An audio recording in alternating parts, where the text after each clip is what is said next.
Thank you, Mr. Chairman.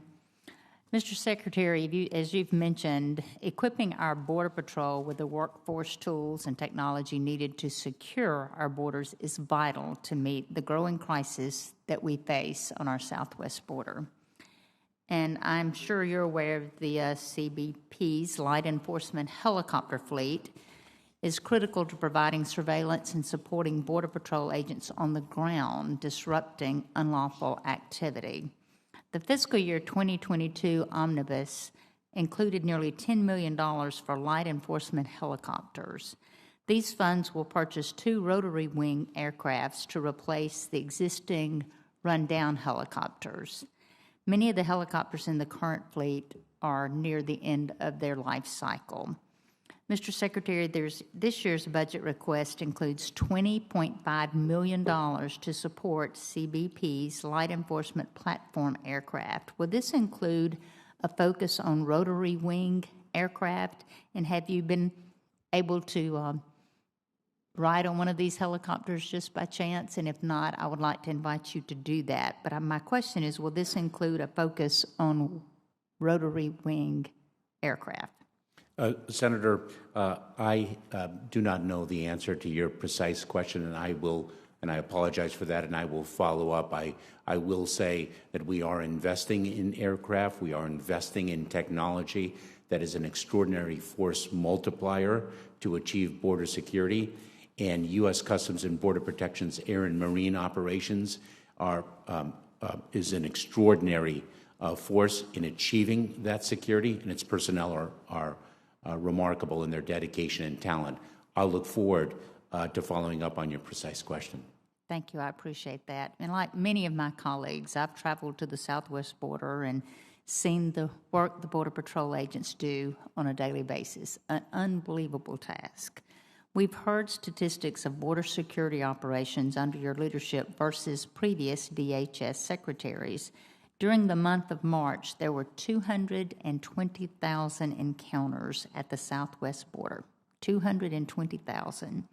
As Secretary of Homeland Security, would you consider the 220,000 migrant encounters in March a threat to the Homeland Security? Senator, let me, if I can,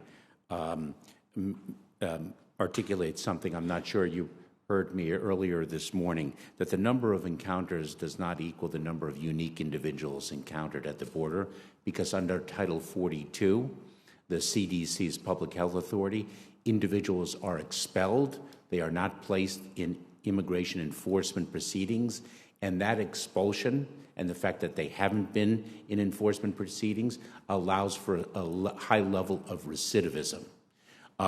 We have a responsibility to secure our borders. So do you think those who were encountered is a threat to our Homeland Security? Senator, allow me, if I may, that it is our responsibility to secure our border consistent with our laws, and that is precisely what we do.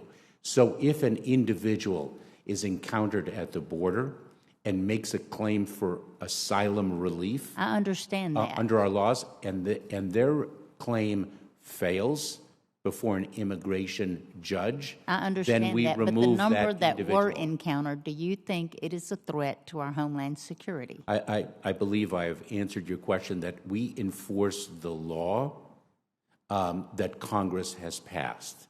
And the law provides that individuals who are encountered who do not make a claim for relief so you're not promptly answering my respond. question, though. I believe I am, if I may, Senator. And so those who do not make a claim for relief and do not have a basis to remain in the United States, or those who do make a claim for asylum and whose claim does not prevail before an immigration judge, are removed from the United States. But the number of encounters, whatever that number is, the number of encounters, do you think that is a threat to our Homeland Security?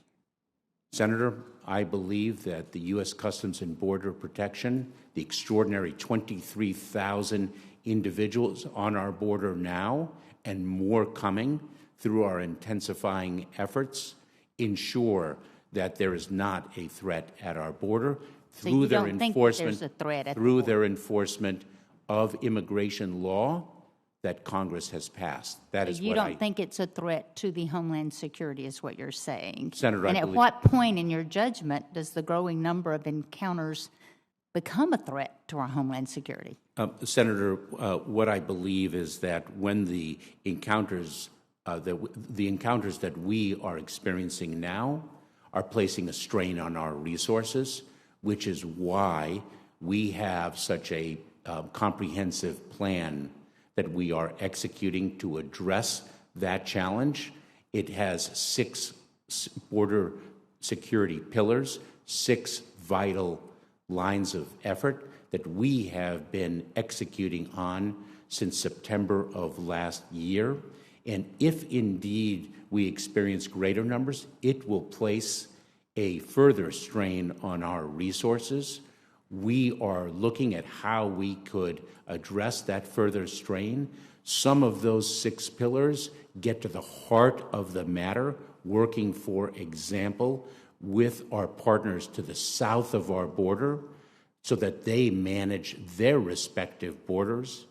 But at what point do you see that it's a threat to Homeland Security? You're saying because you have these people in place that there is not a threat at this time? Because they're doing their job and they're in place, it's not a threat. Senator, it is our responsibility to ensure that a threat does not materialize, and that is why we have such a comprehensive plan to address what could be an increasing challenge at our border, and working in partnership with countries to the south, not only to manage their respective borders, but to also tackle the transnational criminal organizations and the smuggling operations. But fundamentally, I have heard the articulation of a problem at the border and yet no enduring solution, because the enduring solution is legislation. And everyone agrees that the immigration system is broken. And so closing the border would not be a solution. Senator, that would be a dramatic change in law, given what the laws that Congress has passed. Thank you. Senator Hoven.